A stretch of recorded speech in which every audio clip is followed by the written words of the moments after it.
This video is going through the major documents for the course, the syllabus, schedule, and grade breakdown. I'm going to start with the syllabus here first. Up at the top, it says that we're going to be in Blackboard and LS 111. The LS 111 is actually incorrect, but I don't know what classroom we will be in if we do go back to face-to-face. So for now, let's assume that we're just going to be in Blackboard all semester and use Google Teams for our Thursday meetings. But if we do go back face-to-face, I will let you know what classroom we're going to be in. It probably won't be LS 111, but I'll let you know what it will be. My contact information is here. The easiest way to get a hold of me is at this email address. You're also welcome to use my OU email address as well, shepherr@ohio.edu. They both go to the same inbox, so it really doesn't matter what you use. My office is in Ellis Hall 111. I won't really be there unless we do start going back to face-to-face classes.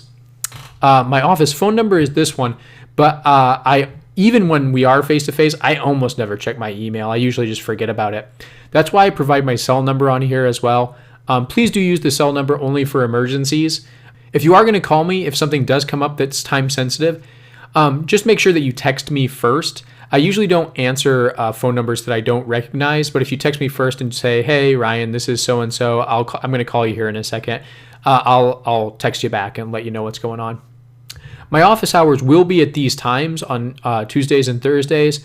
I'll be in Microsoft Teams from 12 to 1:30 on Tuesdays, and I'll be in Microsoft Teams on Thursdays from 4:30 to 6. If we do go back in person, I will also be in person for these office hours if you'd prefer to meet in my actual physical office. Here's the book for the class. There is also a note about this in the daily folder for August 25th. If you click on this image, it will take you to a purchase page for the book to make sure that you get the right one. But you're welcome to buy the book anywhere. It can be a digital copy, it can be a used copy. You can share copies with other people in the class as long as everybody has access and time enough to read. I really don't care. So get it whatever is the cheapest way for you to get it and whatever will work for you. Please be sure to read the course description and course outcomes.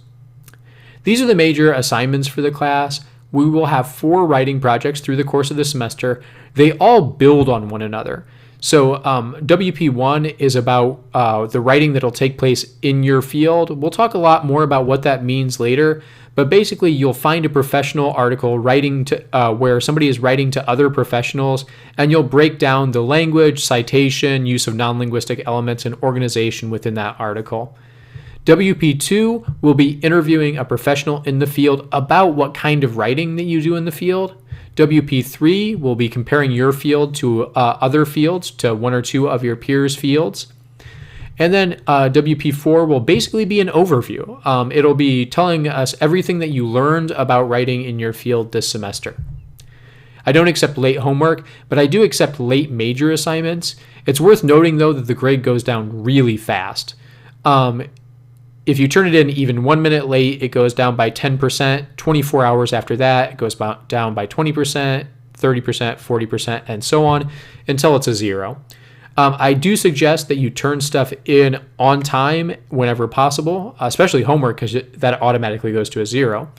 But major assignments especially, make sure that you turn them in on time because the grade goes down so quickly.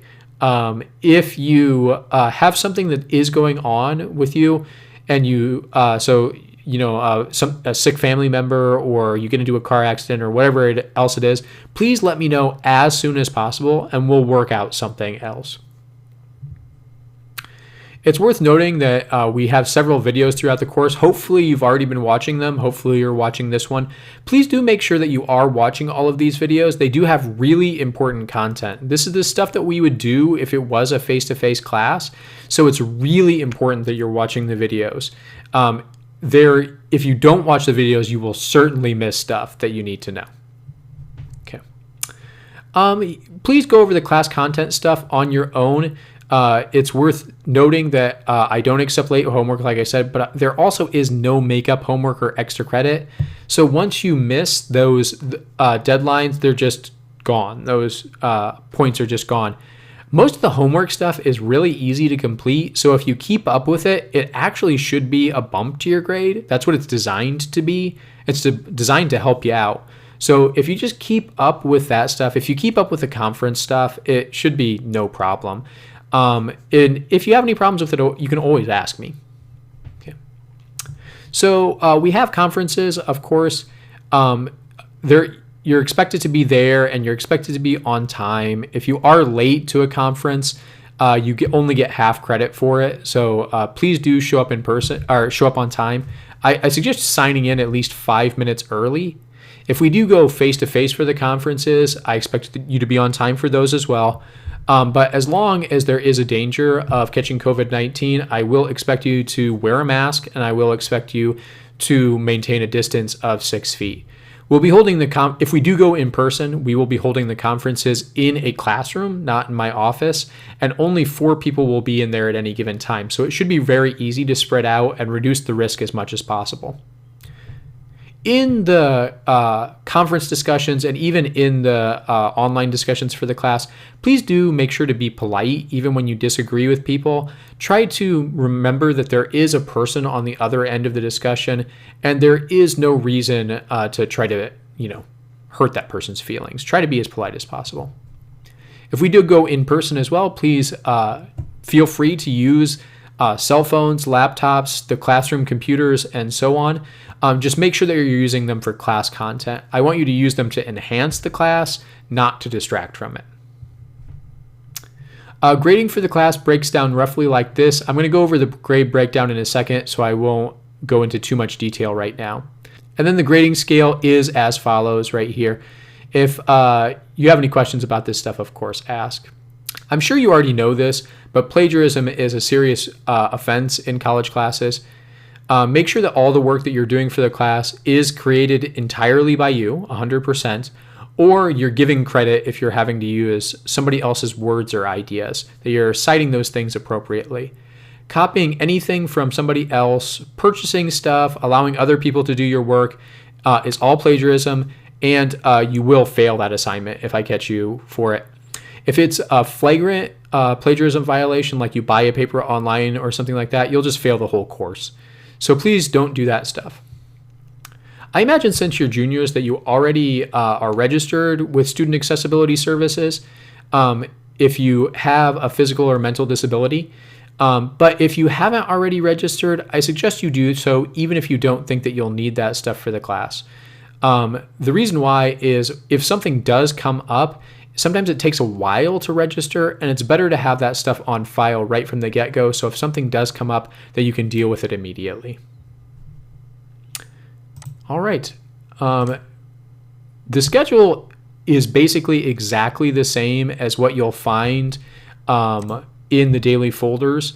It's just broken down into a single document. And the reason that I have it here is so that you can download it and you can get kind of what we're going to be covering in the class at a glance. So you can see, here's what we're going to be, the topics we're going to be covering. These are going to be the videos you'll need to be watching. And these are the assignments that you're going to need to complete.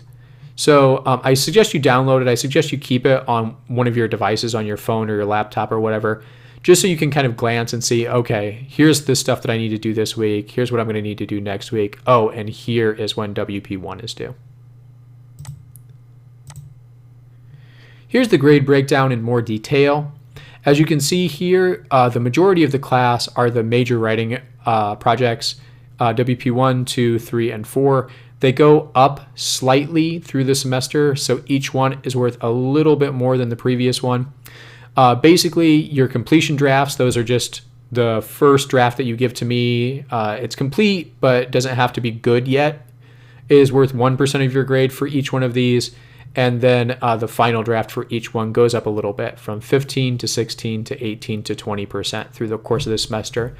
This is partially because I expect that you'll get used to the grading system as the semester goes along, but also because I think each of the projects gets a little bit harder as we go along. Keeping up with the class content is worth 19% of your grade, so a pretty substantial amount.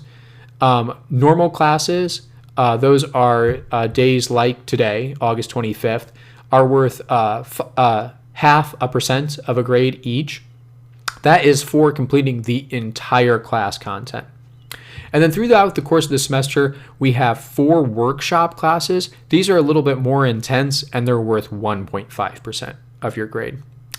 The regular group conferences, which there are 13 of, are also worth 5% of your grade, much like the normal classes.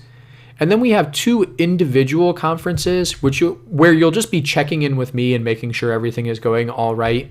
And those are worth 0.75% of your grade. Down below here, we have a detailed breakdown of the grading scale, and it's pretty standard here at OU. As I've said before, if you have any questions about any of this stuff, please feel free to ask in the questions forum. It is worth noting that you are required to ask 1 question today, so make sure that if there's anything that's confusing about any of these documents, that maybe you choose that question as your thing to ask for today.